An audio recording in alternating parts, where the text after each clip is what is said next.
আচ্ছা, আপনি কখনো এমন পরিস্থিতির শিকার হয়েছেন যেখানে আপনাকে যোগ্য হওয়া সত্ত্বেও বারবার সরিয়ে রাখা হয়েছে, যেখানে আপনার প্রতিভার চেয়ে আপনার পিঠের ওপর করা হাত থাকাটা বেশি জরুরি হয়ে দাঁড়িয়েছে? আজ সেই মানুষটির জয়ের গল্প বলবো। আজ কথা হবে সঞ্জু স্যামসনকে নিয়ে।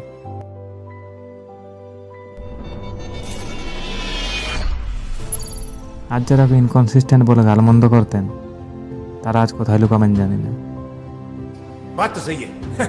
নিউজিল্যান্ডের বিরুদ্ধে পারফরমেন্সের পর নির্বাচক কমিটি হয়তো নিজেদের ভুল বুঝতে পারবে। যে ছেলেটিকে দল থেকে বের করে দেওয়া হয়েছিল, সে এখন প্লেয়ার অফ দ্য টুর্নামেন্ট। একেই বলে সময়ের বিচার। আর ভিডিওটি শেষ পর্যন্ত দেখুন, আজ মুখোশ খুলবে অনেকে। এবার ভাবুন তো, সঞ্জু স্যামসনের মনের অবস্থা কী ছিল যখন তার সমসাময়িকরা বারবার সুযোগ পেত, কিন্তু তার একটা ম্যাচ খারাপ পারফরমেন্স দিলে তাকে পরের ম্যাচে বসিয়ে দেওয়া হতো। আর এমনকি সোশ্যাল মিডিয়ায় ট্রোল, নির্বাচকদের অবহেলা, তবু সঞ্জু সব সহ্য করেছেন, কারণ তিনি জানতেন গর্জন করার চেয়ে কাজ করে দেখানোটা বেশি জরুরি। নিউজিল্যান্ড সিরিজ শুরুর আগে কী বলা হয়েছিল? এটাও শেষ সুযোগ। এমনকি এর আগের ম্যাচগুলোতেও তাকে বাদ দিয়ে ওয়াটার বয় বানিয়ে রাখা হয়েছিল। দলের ক্যাপ্টেন সূর্যকুমার যাদব বলেছিলেন, একে কার পরিবর্তনে ঢোকানো হবে। संजू आ सकते हैं। कल भी हमने देखा काफी लंबा प्रैक्टिस सेशन जो है वो उनका रहा। मतलब आप बोल रहे हो मैं अभिषेक की जगह पे खिलाऊं उसको? नहीं नंबर 3 में भी तो मतलब तिलक की जगह खिलाऊं? হেসে হেসে মজা করলেন।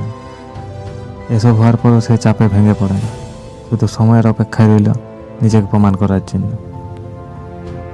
আর সেই দিনটি এসে যায় ওয়েস্ট ইন্ডিজের সঙ্গে ম্যাচ খেলাতে। কারণ সুপার 8-এর মরণ বাঁচান ম্যাচে ওয়েস্ট ইন্ডিজের বিপক্ষে ভারত 198 রান তাড়া করেছিল কলকাতা ইডেন গার্ডেনে। সেই রাতে যা হয়েছিল তা ইতিহাস।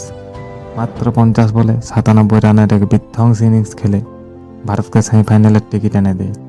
ও এক ইনিংসে বুঝিয়ে দেয় এবার সে ইতিহাস করতে এসেছে। সেমিফাইনালে ভারতের সামনে ছিল শক্তিশালী ইংল্যান্ড। এবার মুম্বাইয়ের সেই চেনা মাঠ। আর ইংল্যান্ডের বিরুদ্ধে মাত্র 42 বলে 89 রান করলেন, যেখানে 8টা 4 এবং 7টা 6 বের করলেন। বিরাটের রেকর্ড স্পর্শ করে তিনি ভারতকে পৌঁছে দিলেন ফাইনাল মঞ্চে। এবার আসে সেই দিন, 8ই মার্চ 2026, আহমেদাবাদের নরেন্দ্র মোদী স্টেডিয়ামে 1,30,000 দর্শকের সামনে ফাইনাল। প্রতিপক্ষ নিউজিল্যান্ড। তিনি নিউজিল্যান্ডের ফাস্ট বোলারদের সামনে খেললেন না, বরং তাদের নিয়ে ছেলে খেলা করলেন, যারা আজ অভিষেক বা তিলকের জায়গায় সঞ্জুর তুলনা করে এবং তাকে নিয়ে হাসাহাসি করলেন। তাদেরকে সঞ্জু বুঝিয়ে দিলেন সঞ্জু স্যামসন কোনো বিকল্প নয়। किसी से मुकाबला करने के लिए ब्रांड मायने नहीं रखता, दम होना चाहिए जो मुझ में ठूस के भरा है, देखेगा। আর সঙ্গে ছিলেন জাসপ্রীত বুমরাহ। সেই ঘাতক বোলিং, মাত্র 15 রান দিয়ে 4 উইকেট নিলেন ম্যাচে। দীর্ঘ 2 বছর পর ভারত আবারও টি-20 বিশ্ব চ্যাম্পিয়ন। মাঠের মাঝে সঞ্জুর সেই আবেগ কোনো কান্না আজ প্রতিটি ক্রিকেট ভক্তের মনে গেঁথে আছে। আর নিউজিল্যান্ডের বোলাররা ভাবতে পারেনি তাদের জন্য কি অপেক্ষা করছে। মাঠের চারিদিকে যখন সঞ্জু ওই ট্রেডমার্ক লফটেড শটগুলো খেলছিলেন, তখন মনে হচ্ছিল সে যেন পুরো वाइल्ड फायर है। বেঞ্চ বয়, ওয়াটার বয়, ড্রপেড প্লেয়ার থেকে প্লেয়ার অফ দ্য টুর্নামেন্ট। এক অসাধারণ যাত্রা, কিন্তু এই যাত্রাটা খুব সহজ ছিল না। তার পেছনে ছিল ধৈর্য আর জেদ।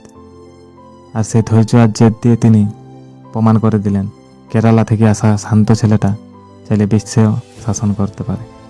সূর্যকুমার যাদব ও বিসিসিআই ম্যানেজমেন্ট এখন বুঝতে পারছে যে তারা এতদিন কাকে বসিয়ে রেখেছিলেন।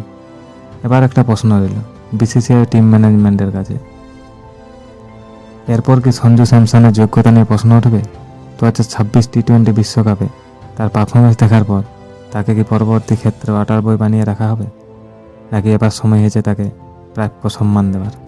আপনার যারা ভিডিওটি দেখছেন, আপনাদের কাছে প্রশ্ন রইল, সঞ্জুর ইতিহাস করার পেছনে আসল কারিগরকে, তার পরিশ্রম, নাকি আপনাদের মতো লক্ষ লক্ষ ভক্তের আশীষ ও ভালোবাসা? কমেন্ট বক্সে আপনার মতামত দিন। আর জাস্টিস ফর সঞ্জু অবশ্যই লিখবেন। আর ভিডিও শেষ করার আগে বলি, আমি কারো পক্ষ নিচ্ছি না, আমি শুধু সত্যের পক্ষে। যদি আপনিও মনে করেন যে প্রতিভার জয়ী হওয়া উচিত, যদি আপনিও সঞ্জুর সাফল্য গর্বিত হন, তবে চ্যানেলটি অবশ্যই সাবস্ক্রাইব করে রাখবেন। দেখা হচ্ছে পরের ভিডিওতে। জয় হিন্দ।